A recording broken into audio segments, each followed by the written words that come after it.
Good morning, my lovely readers.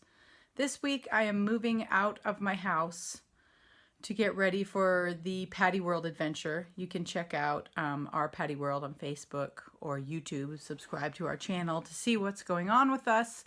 But it means this is moving week, and it means that this is what's happening.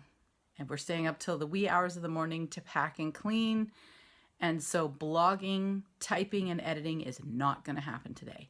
But I dare not miss a chance to tell a story, and so I put out a query to see what story any of my friends who know my stories would like. And there's Ivy. Okay. There's Ivy. Anyway, I put out a query to see what you would like to hear, what story you'd like this time, and I did get a request that I think is worthy, and that is the story of the time that I very first spent the night with my whole family at another family's house whom we didn't know that well, and what I did to almost ruin that friendship, but then didn't, miraculously, somehow.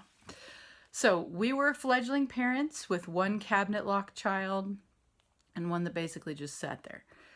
And we met this family.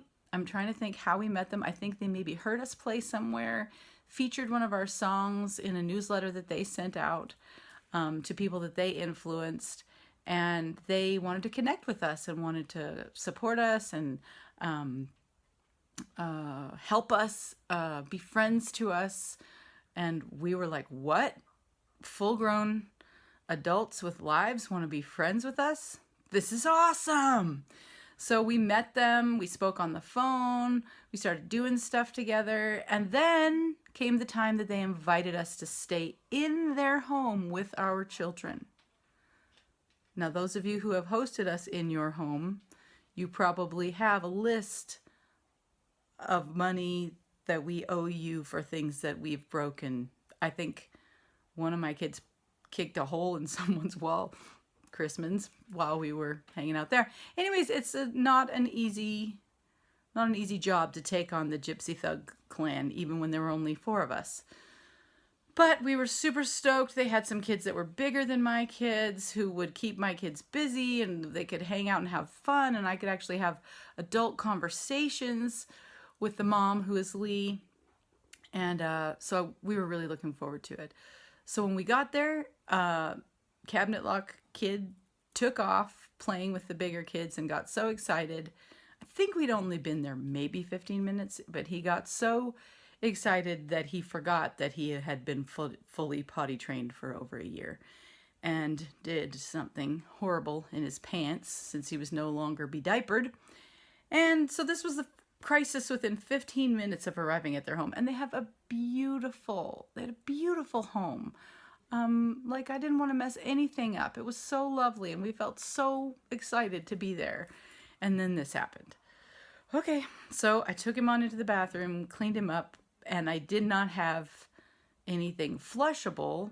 I just had regular old diaper wipes.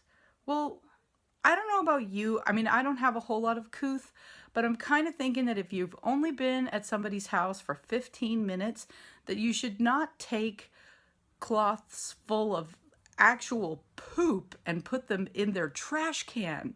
That just seems like, I know, I didn't think of, hey, you could bag them up. You could, drive to the dump. I don't know. But all I could think was get rid of these now. And so I flushed them down the toilet.